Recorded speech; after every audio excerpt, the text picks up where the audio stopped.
Kota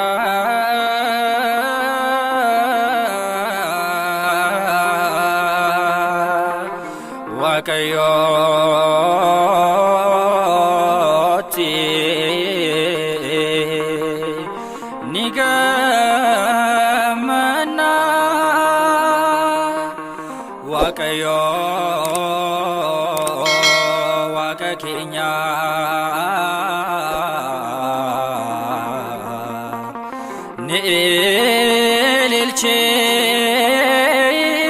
Nilchena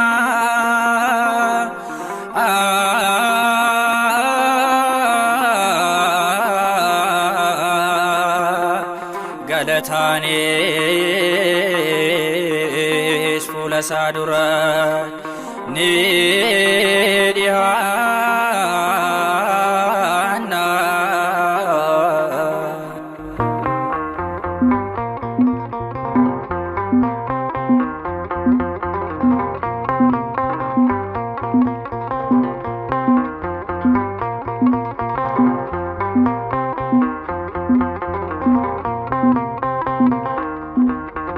Humna keetiin moonee humna keenyaan miti waan feete raawwachuuf aboo qabdaa matee saba kee gaggeessuuf karoora ni qabdaa qulqulluudha matee tasan qabdu mudaa humna keetiin moonee humna keenyaan miti waan feete raawwachuuf aboo qabdaa matee saba kee gaggeessuuf karoora ni qabdaa qulqulluudha matee tasan qabdu mudaa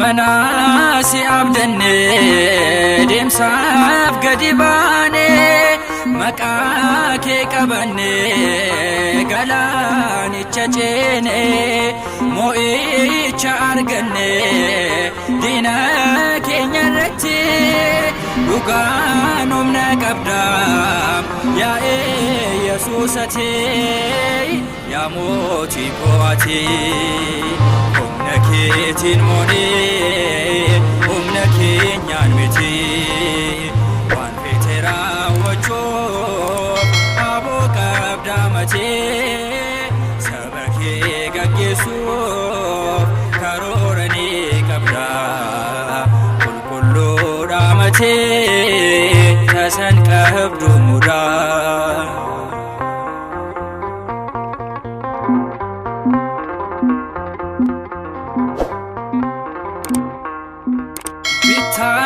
Garbummaarra Israa'elin baaste kan isaan barbaadan hunda mijeessite galaanni hirame ce'aani baane raajiin hojjeta ulee Museedhaani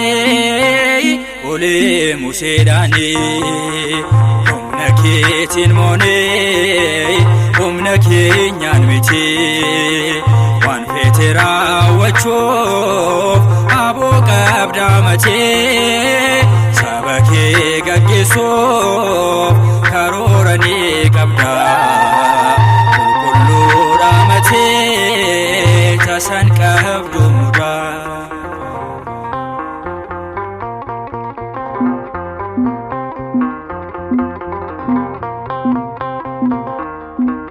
Bittaa seexanarraa unuun nu baafattee jaalalaan gad dhuftee dhiiga kee lolaaste humna cimaa qabdaa kan namni hin madaalle du'a yommuu mootuun hubadhee silaalee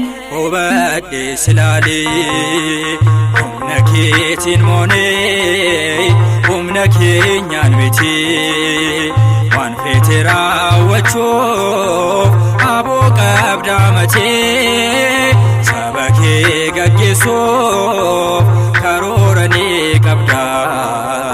Qulqulluudha matee tasan qabdu mudaa.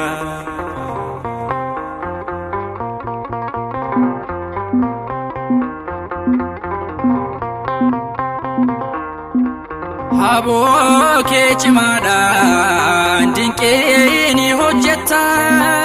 Warra dadhabaniif humna kee ergita. Galatoom Waaqa koo na jabeessiteetta. Oolmaa naaf oolteef ofuudhu galata. Oqubaaf galata. Humna keetiin moonee humna keenyaan miti. Waan feete raawwachuuf aboo qabda matee. Saba kee gaggeessuuf karoora ni qabda. Qulqulluudha matee tasan qabdu mudaa. Humna keetiin moonee humna keenyaan miti. Waan feete raawwachuuf aboo qabda matee. Saba kee gaggeessuuf karoora ni qabda. Qulqulluudha matee